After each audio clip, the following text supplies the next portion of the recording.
Oh shit, here we go again. So a lot has happened since I made my last video about Kim Garam. I am attaching the link for both of my previous videos on this topic below, so please watch them before you make up your mind about this issue. Since Garam was removed from the group, there is one friend of hers who's been adamantly supporting her throughout this situation. She has been sharing information about Garam, keeping all her fans updated and supporting her throughout. Now, no matter what your opinions are on this situation, you just love to see friendships like this, so it truly does melt my heart every time something about them comes up. Her name is Udemy, I think, at least that's what I gathered from Twitter. It was her Instagram account where all the information was released onto. Getting to the information released, there are 3 things that have come out. 1. An official statement and apology by Kim Garam. 2. The full school violence committee report, and finally, motive behind Seo'S defamation. That final one is a real stunner, so just you wait. First thing is Kim Garam's statement. Now, I don't speak Korean, so I can only speak of what I am getting from the translations on this matter, so please keep that in mind. On her friend's Instagram account, Garam shared her apology, and in this she states her side of the situation. She starts off by apologizing to everyone and hoping that it wasn't a little too late. She states how she wasn't allowed to speak up before, but now since her contract has been terminated, she can.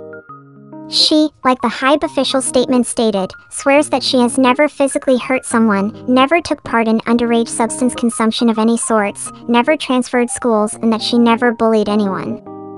She then goes into details of her incident with Seo. I am not going to explain everything in detail because it's just too much. But the link is attached below so you can check it out. Allegedly, the two got into a screaming match where they hurled insults at one another. Mind you, they were both 12 at the time.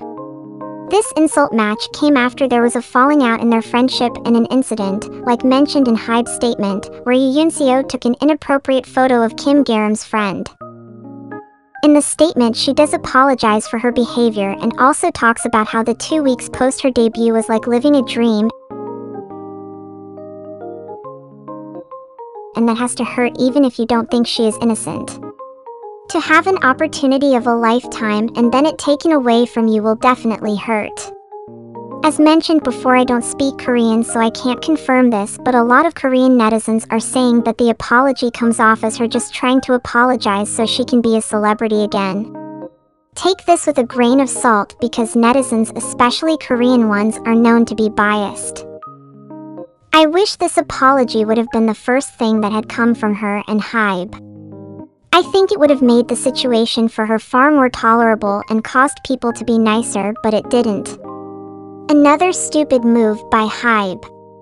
Anyway, I thought this was okay and made me sympathize with her a little more.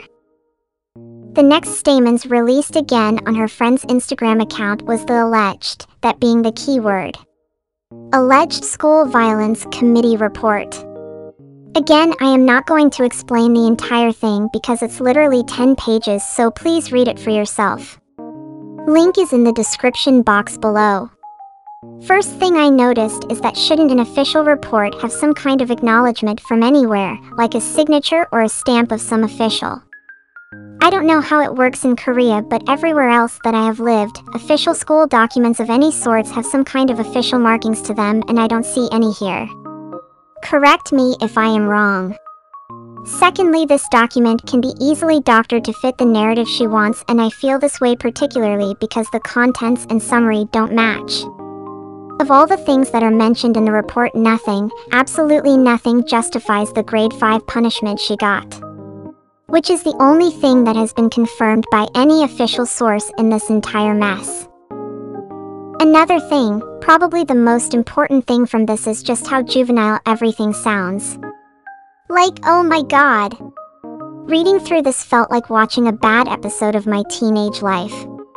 The squabbling, the over-dramatizing, the unnecessary back and forth.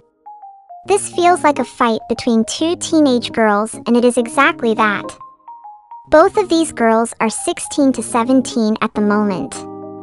And that brings me to my final point, the motive that Seo had for all of this. In stories posted to Instagram by Garam's friend Udemy, you can see that Kim Garam and Seo were friends after the school violence committee incident came up. The two were friends till she leaked the school violence committee report after Garam's debut. And that was the root cause of all of this. Jealousy. Seo is not a victim, nor is Kim Garam a bully or the other way around. This was a fight between two teenage girls that has gotten blown out of proportion by media play, people on social media, and HYBE for their own profits through noise marketing. I think both of them are at fault here, and all the other people involved. Another update that came up while I was working on this video was HYBE releasing an official statement to Sport News. They said, as we have already terminated our exclusive contract with Kim Garam, we have nothing else to say because any additional comments are not appropriate, given the contractual situation. For Kim Garam, there were other people who claimed to have known her as a bully too, but those claims were never investigated, so we don't really know what happened there. From the information at hand, it is safe to say that she is not a bully, but she is not the saint her fans make her out to be. There are holes in her story that people are overlooking. I am sticking to what I first said. I think HYBE did the right thing removing her from the group, but they should have kept her in the company and let her re-debut after a few years where she could have reflected on all of this. Maybe she still can. Not under HYBE, of course, but in another company or something. I think she has talent that can grow into something special. Through all of this, the biggest villain has always and always will be HYBE. They have had a lot, and I mean a lot of mismanagement coming from all of their subsidiary companies. They really need to fix up their systems or truly they are going to be doomed. So that's all from me. I am so sorry I haven't posted in a while. I got sick, then I got better, and then I got sick again. My whole thing is I post videos every day, so I will try to get back on that ship as soon as possible. I am already working on a video about the whole new jeans situation, so keep an eye out for that. Thank you so much for watching. And thank you so much for all your love and support.